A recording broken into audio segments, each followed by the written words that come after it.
BJP को बर्दाश्त ही नहीं है। वो बेचारे पचा ही नहीं पा रहे हैं कि एक व्यक्ति जो दलित समुदाय से आता है आज राजनीति के शिखर पर अपने दम पर, अपनी मेहनत, अपनी निष्ठा पर पहुंचा है। अगर वो एक महंगा मफलर पहन लेते, उस पर भी बीजेपी तीखा टिप्पणी करती है। ये बीजेपी की असलियत है। उनको ये भी नहीं पचा पाते कि एक दलित समुदाय का व्यक्ति, उसके बच्चे पढ़ लिख गए, आज जीवन में आगे बढ़े, उन्होंने अपने पिता को एक मफलर गिफ्ट किया। आपका सारा का सारा महकमा ऐसे मफलर पहन रहा है, लेकिन खड़गे जी पहन लेते हैं, उस पर भी वो दिक्कत करते हैं। खड़गे जी ने बिल्कुल स्पष्टीकरण दिया है, बिल्कुल साफ किया है। उनका आशय ये बिल्कुल सही था कहना कि नरेंद्र मोदी और उनकी सरकार देश में आतंक, संशय और भय का माहौल फैला रहे हैं। आज ईडी, आज सीबीआई, आज इनकम टैक्स से विपक्ष को डराया धमकाया जाता है। आपके खुद के मुख्यमंत्री को चुनाव के दौरान जेल में डाल दिया गया। चुनी हुई सरकार को प्रताड़ित किया जाता है, चुनी हुई सरकार को गिराने का काम किया जाता है। ये प्रताड़ित करना, ये आतंकित करना, ये भयभीत करना है कि नहीं है?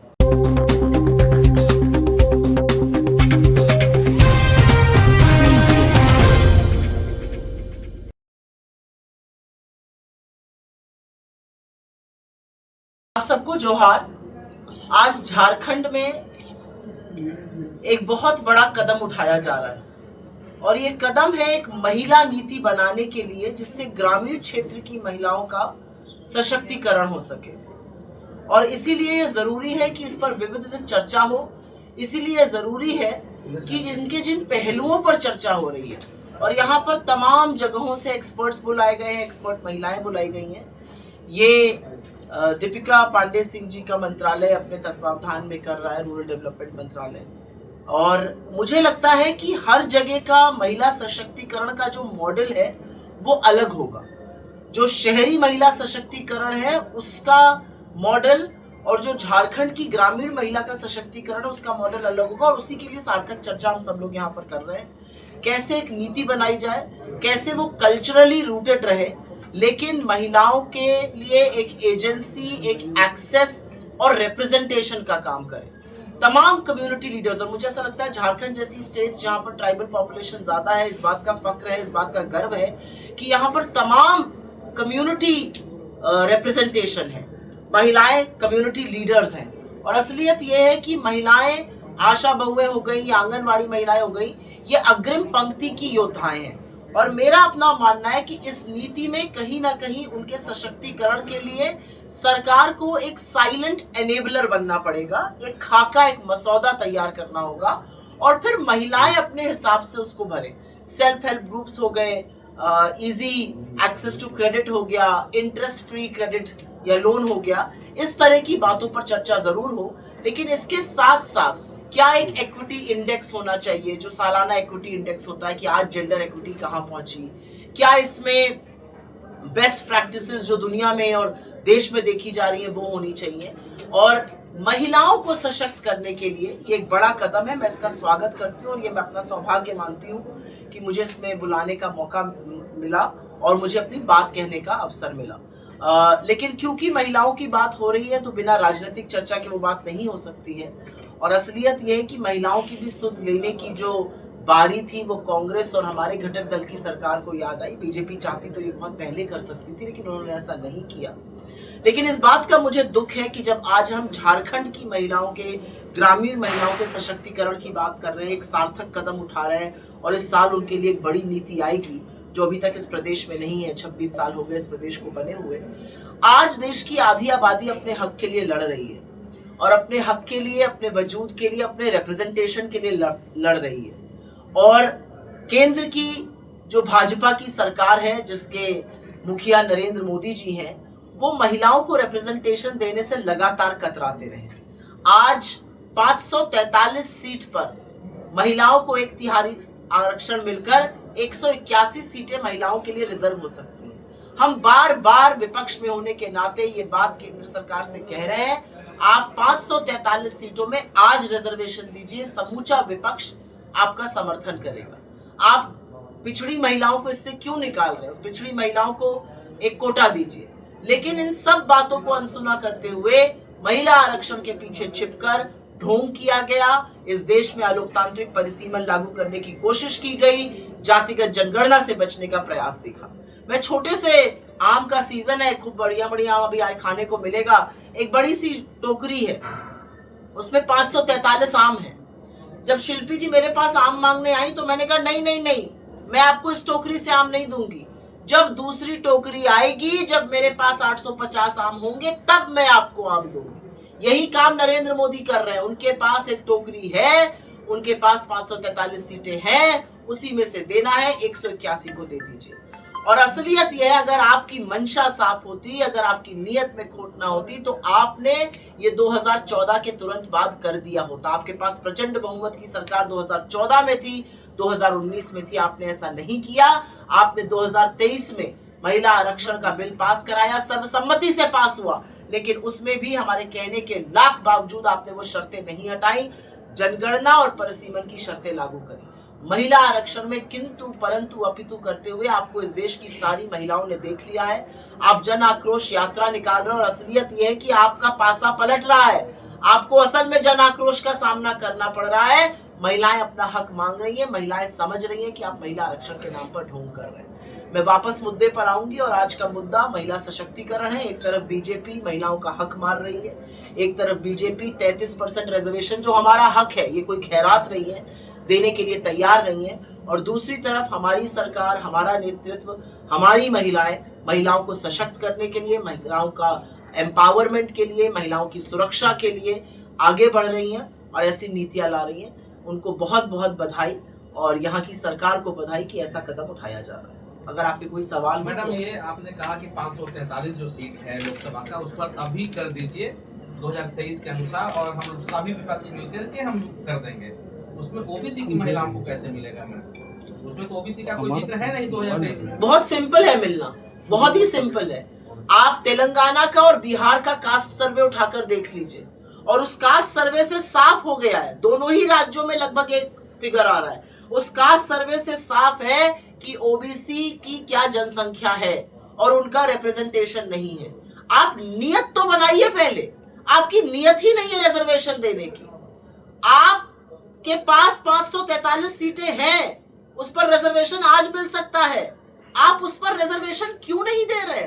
और बजाय रिजर्वेशन देने के, बजाय ये मानने के कि आप गलत कर रहे हैं, आप चोरी और ऊपर से सीना चोरी कर रहे हैं। आपके मंत्री, आपके मुख्यमंत्री, आपकी सांसद लोग घूमकर जन आक्रोश यात्राएं निकाल रहे हैं। मैं यूपी से आती हूं। यूपी के मुख्यमंत्री ने 2009 और 2010 में मुंह खोलकर कड़े शब्दों में महिला आरक्षण का विरोध किया था।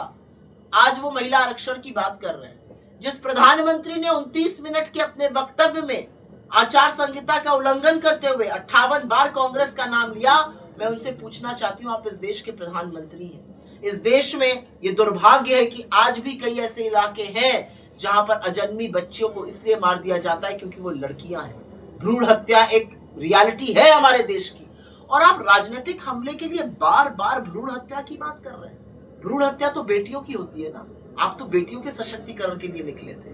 तो मेरा अपना मानना है कि नीति और नियत दोनों में खोट है। एक बार एक कदम तो आगे बढ़िए, फिर देखिए विपक्ष कैसे छलांग मार के आपके साथ चलता है।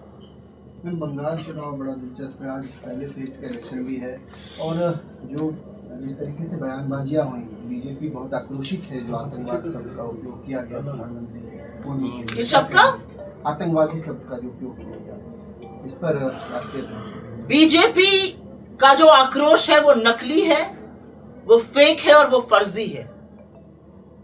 बीजेपी का आक्रोश इसलिए नकली है क्योंकि माननीय कांग्रेस अध्यक्ष जी दलित समुदाय से आते हैं और पता नहीं क्यों वो बीजेपी को बर्दाश्त ही नहीं है। वो बेचारे पचा ही नहीं पा रहे हैं कि एक व्यक्ति जो दलित समुदाय से आता है आज राजनीति के शिखर पर अपने दम पर, अपनी मेहनत, अपनी निष्ठा पर पहुंचा है। अगर वो एक महंगा मफलर पहन लेते, उस पर भी बीजेपी तीखा टिप्पणी करती है। ये बीजेपी की असलियत है।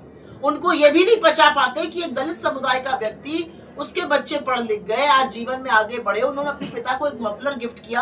आपका सारा का सारा महकमा ऐसे मफलर पहन रहा है, लेकिन खड़गे जी पहन लेते हैं, उस पर भी वो दिक्कत करते हैं। खड़गे जी ने बिल्कुल स्पष्टीकरण दिया है, बिल्कुल साफ किया है।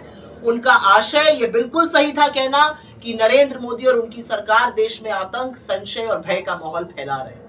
आज ईडी, आज सीबीआई, आज इनकम टैक्स से विपक्ष को डराया धमकाया जाता है। आपके खुद के मुख्यमंत्री को चुनाव के दौरान जेल में डाल दिया गया। चुनी हुई सरकार को प्रताड़ित किया जाता है, चुनी हुई सरकार को गिराने का काम किया जाता है। ये प्रताड़ित करना, ये आतंकित करना, ये भयभीत करना है कि नहीं है। और बजाय इस पर विचार करने के नरेंद्र मोदी जी छुई मुई बन जाते हैं। हाय हाय हाय, मुझे किसी ने ये कह दिया, मैं किसी को मुंह कैसे दिखाऊं। अरे आप 12 साल से मुख्यमंत्री हैं, आपकी विफलताओं का पुलिंदा इतना बड़ा है कि आपको आईना दिखाया जाएगा। और नरेंद्र मोदी जी रोने लगते हैं।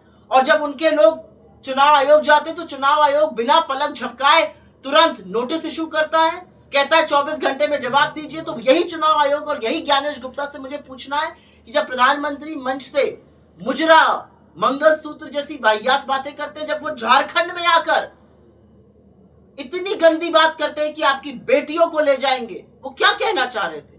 इतनी बेहुदी बात प्रधानमंत्री करते हैं। जब वो कहते हैं आपकी भैंस को कोई चुरा लेगा, ये बेसिर पैर की बात है, तब आपके कान में रुई डाल लेते हैं। क्या आप आंखों पर पट्टी बांध लेते हैं जब आचार संहिता का उल्लंघन करते हुए प्रधानमंत्री सरकारी तंत्र का दुरुपयोग करते हैं, दूरदर्शन पर आकर देश के नाम संदेश देते हैं जो अब मोदी दर्शन बन चुका है, और सिर्फ विपक्ष को गरियाते हैं? तो जिस तरह से संस्थाओं पर कब्जा करके, चाहे वो चुनाव आयोग हो, चाहे तमाम एजेंसीज हो, जिस तरह से आतंक और भय का माहौल इस देश में फैलाया जा रहा है, आप आज सवाल पूछ लीजिए सरकार से तीखे। आपके घर अगर पुलिस ना आ जाए, आपके हैंडल अगर ना रोक दिए जाए, आपके खिलाफ इनकम टैक्स का केस ना खोल दिया जाए, तो आप बताइएगा।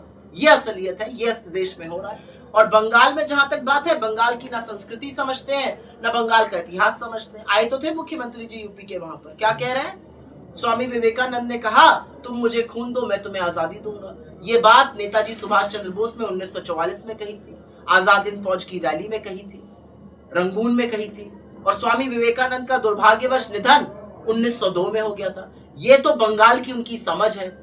वहां पर जाकर मछली खाने का कंपटीशन की बात कर रहे हैं, हम 1 किलो मांस ज्यादा खा लेंगे, और उत्तर प्रदेश में लोगों को पीट रहे हैं नॉनवेज खाने के लिए। ये कौन सी नीति है? एक जगह लोगों को मार डालते हैं खाने की चॉइस पर, दूसरी जगह जाकर उसका प्रचार करते हैं। तो आपको क्या लगता है, बंगाल ये सब समझता नहीं? ये सब समझता है। मैम, पप्पू यादव द्वारा जो बयान दिया गया था महिलाओं के ऊपर, इसको लेकर बीजेपी का बड़ा आरोप है। बीजेपी कह रही कांग्रेस ने अब तक पप्पू यादव को लेकर कोई बयान नहीं दिया है। वो हमारे सांसद नहीं है, वो एक निर्दलीय सांसद है। उन्होंने किस कैपेसिटी में कहा है, ये बीजेपी उनसे पूछे। मैं महिला हूं, शिल्पी जी महिला है, दीपिका पांडे जी महिला है। हम सब अपने दम पर, अपनी मेहनत पर, अपने स्वाभिमान के साथ इस राजनीति में है, और हमें किसी के सर्टिफिकेट की जरूरत नहीं है। हम सब स्वाभिमान से राजनीति करते हैं, अपना सम्मान, अपना सशक्तिकरण और बाकी महिलाओं के सशक्तिकरण के लिए राजनीति करते हैं। महिला के ऊपर कोई भी आरोप अगर कोई ऐसा लगाता है या उंगली उठाता है, मैं उसकी निंदा करती हूँ। बंगाल चुनाव में मुर्शिदाबाद में बमबाजी हुई है, कौन करा रहा है? किसका फायदा होता है ऐसा होने से? कौन हमेशा चुनावों में वैमनस्य फैलाता है? कौन इस देश पे जहर घोलता है? कौन एक समुदाय को दूसरे समुदाय से लड़ाता है? किसको शमशान और कब्रिस्तान और 80-20 नजर आता है? कौन ऐसी बातें करता है? किसका फायदा होता है ध्रुवीकरण से? जब आप ये दे देंगे, उसी में मेरा जवाब निहित है। हुमायूं कबीर और तृणमूल कांग्रेस के कार्यकर्ताओं के बीच झड़प हुई थी, इसके बाद मुझे वहां पर एक वीडियो सामने आया था। मैंने उस वीडियो को ना वेरीफाई किया, ना उसके बारे में मैं जानती हूँ, लेकिन उस पर बड़ी चर्चा थी मीडिया में। आपके साथियों, हमारे साथियों द्वारा उसकी खबर आई थी। जिन व्यक्ति का आपने नाम लिया है, वो कितने पैसे लेकर बीजेपी से चुनाव लड़ रहे हैं, और कैसे उनके इशारे पर ध्रुवीकरण की कोशिश कर रहे हैं, और किस तरह से वो जहर उगल रहे हैं जिससे बीजेपी का फायदा हो। बीजेपी की बी नहीं, बीजेपी की ए टीम बने हुए हैं। तो उन पर मैं चर्चा करके आपका और आपके व्यूअर्स का वक्त क्यों बर्बाद करूंगी? उनका पर्दाफाश और उनकी कलई तो उस वीडियो ने खोल दी है, उसका जवाब तो बीजेपी को देना चाहिए। जी बताइए। जी, आप कहाँ हैं?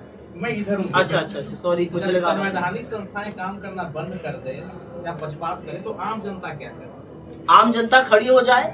आम जनता, मैं बताती हूँ, आम जनता खड़ी हो जाए, आम जनता उनका विरोध करे, आम जनता सरकार को आईना दिखाए, और आम जनता के पास ये काम करने के लिए उसका वोट है। जी हाँ, बहुत सारे वोटों की चोरी हो रही है। जी हाँ, बहुत सारे लोगों को ध्रुवीकरण के माध्यम से, डर के माध्यम से डरा दिया जाता है। जी हाँ, संस्थाएं आपके पीछे आएंगी अगर आप सरकार को आईना दिखाएंगे, लेकिन अगर पूरा देश खड़ा होकर सरकार को आईना दिखा देगा तो इनके जेल भी कम पड़ जाएंगे। जनता को समझना होगा, अगर आप आज सरकार का विरोध नहीं करिएगा तो आप जो जनतंत्र में जनता है, आपके हाथ में जो सत्ता की चाबी है, आप जो सत्ता का परिवर्तन अपने एक वोट से कर देते हैं, आप फिर से राजा की प्रजा बन जाइएगा। जनता को अंतर नागरिक और प्रजा में समझकर कार्रवाई करनी पड़ेगी। बहुत बहुत धन्यवाद आप लोगों का।